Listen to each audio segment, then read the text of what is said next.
প্রাণপ্রিয় এলাকাবাসী, আগামী 12ই ফেব্রুয়ারির জাতীয় সংসদ নির্বাচন এদেশের ইতিহাসে সবচাইতে গুরুত্বপূর্ণ নির্বাচন।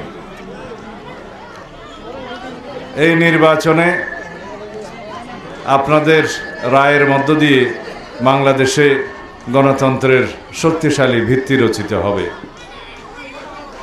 একটি বৈষম্যহীন সমাজ ব্যবস্থার জন্য গণতান্ত্রিক, সত্যিকারের গণতান্ত্রিক সরকার ব্যবস্থা এবং রাষ্ট্র ব্যবস্থার জন্য আমাদের সন্তানরা রক্ত দিয়েছে, শহীদ হয়েছে, ছাত্র গণ অভ্যুত্থান সংগঠিত হয়েছে, আমরা মুক্ত হয়েছি, এদেশে গণতন্ত্র মুক্ত হয়েছে, অবরুদ্ধ কারারুদ্ধ গণতন্ত্র মুক্ত হয়েছে। তাই এই গণতন্ত্র যাতে ভবিষ্যতে আর কোনো দিন হুমকির মুখে না পড়ে, আমাদের ভোটাধিকার আদায়ের জন্য যাতে আর কোনো দিন রক্ত না দিতে হয়, সেজন্য আমাদেরকে এইবারে সঠিকভাবে সিদ্ধান্ত নিতে হবে।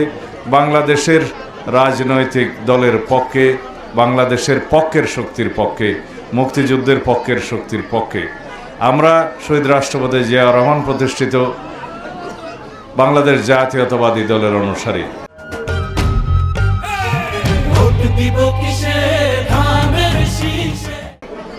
আমাদের বহুদলীয় গণতন্ত্রের চর্চা আছে, এদেশের উন্নয়নের ইতিহাস আছে, এদেশের সমস্ত জনগোষ্ঠীর মা বোনদের উন্নয়নের জন্য বাংলাদেশ জাতীয়তাবাদী দল সকল সময়ে কর্মসূচি বাস্তবায়ন করেছে। দেশনেত্রী বেগম খালেদা জিয়া আমাদের সন্তানদের, আমাদের মা বোনদের উন্নয়নের জন্য, শিক্ষায় এগিয়ে নিয়ে যাওয়ার জন্য বিনা বেতনে শিক্ষার ব্যবস্থা করেছিলেন। শিক্ষার খাদ্যের বিনিময়ে শিক্ষা, পরবর্তীতে অর্থের বিনিময়ে শিক্ষা কর্মসূচি চালু করেছিলেন।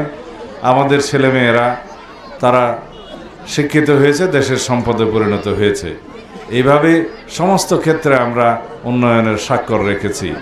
তাই বাংলাদেশ জাতীয়তাবাদী দল এদেশের গণমানুষের পরীক্ষিত দল, এদেশের উন্নয়নের দল, এদেশের গণতন্ত্রকে সুরক্ষা দেওয়ার দল। বারবার গণতন্ত্রকে রক্ষা করেছে, গণতন্ত্রকে পুনরুদ্ধার করেছে, এদেশে বহুদলীয় গণতন্ত্র প্রতিষ্ঠা করেছে, তত্ত্বাবধায়ক সরকার পদ্ধতি প্রতিষ্ঠা করেছে এবং সংসদীয় পদ্ধতির সরকার প্রতিষ্ঠা করেছে। এই সবই বিএনপির ইতিহাস। সুতরাং আমরা ধানের শীষের পক্ষে থাকি, বিএনপির পক্ষে থাকি। 12 তারিখ সারাদিন আমরা ধানের শীষে ভোট দিয়ে ইনশাআল্লাহ